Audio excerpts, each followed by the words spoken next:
Assalamualaikum warahmatullahi wabarakatuh. Shalom, Om Swastiastu, Namo Buddhaya, salam kebajikan untuk kita semua. Halo semuanya, perkenalkan nama saya Mireklar Sadavina Putri dari PMR SMA Negeri 16 Surabaya. Di sini saya akan presentasikan materi mengenai kepemimpinan wira. Nah, sebelumnya teman-teman, saya ada slogan nih. Jadi, ayo jadi pemimpin, berani, pede, bertanggung jawab. Apa itu komunikasi?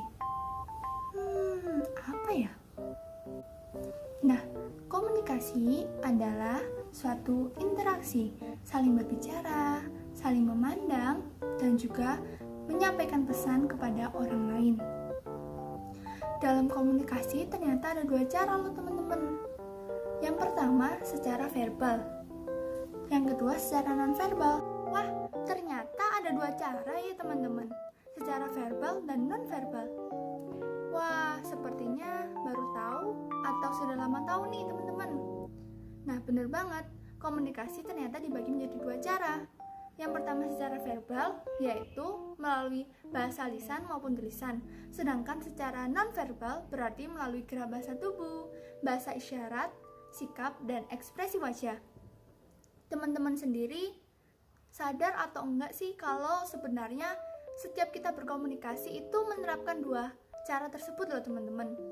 Contohnya ketika kita menyapa teman kita, tidak mungkin kita hanya hai, tapi terkadang kita hai. Nah, di situ kita menerapkan verbal yaitu bahasa lisan, ucapan hai, kemudian diiringi atau disertai dengan non-verbal yaitu gerak bahasa tubuh. Ataupun mungkin ekspresi kita kayak hai, tersenyum seperti itu.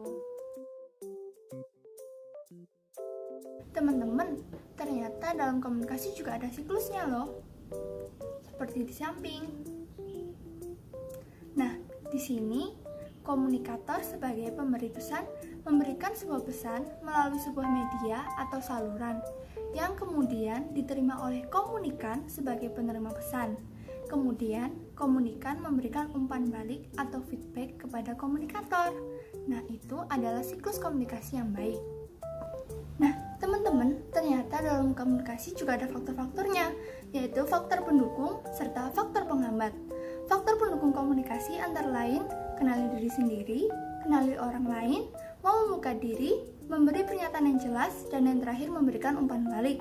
Sedangkan faktor penghambat komunikasi antara lain egois, pemarah, lingkungan yang buruk, membeda-bedakan status sosial, dan yang terakhir pertengkaran.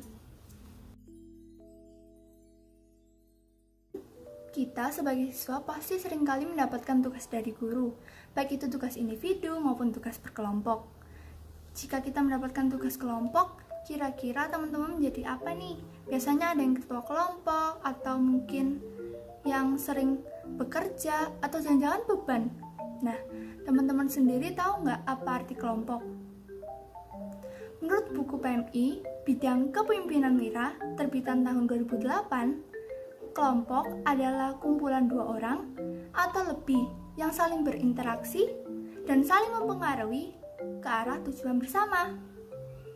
Nah, sebenarnya kelompok itu dibuat untuk apa sih? Kelompok itu dibuat untuk bisa saling bekerja sama mencapai tujuan bersama, di mana tujuan itu bisa terselesaikan dengan cepat. Membahas kerjasama, arti kerjasama itu apa? Arti kerjasama adalah bekerja bersama-sama untuk mencapai tujuan bersama. Kita sendiri tahu kan teman-teman kalau bekerja sama itu manfaatnya banyak banget. Tapi kita sebutin lagi yuk. Manfaat dari bekerja sama antara lain pekerjaan yang berat menjadi lebih ringan, pekerjaan jadi cepat selesai, dan yang terakhir kita bisa lebih akrab dengan teman-teman kita. Nah, sama seperti komunikasi, kerjasama juga ada faktor pendukung serta faktor penghambatnya. Apa aja ya? Ada yang masih ingat nggak dalam buku PMI? Faktor pendukung kerjasama antara lain semua anggota atau masing-masing anggota mengetahui kekurangan dan kelebihan masing-masing. Yang kedua, mau membuka diri. Yang ketiga, setiap anggota paham akan tujuan kerjasama tersebut. Dan yang terakhir, ada yang mau menjadi koordinator. Sedangkan faktor penghambat kerjasama antara lain egois atau mau menang sendiri, suka mencurigai, atau tidak percaya kepada orang lain.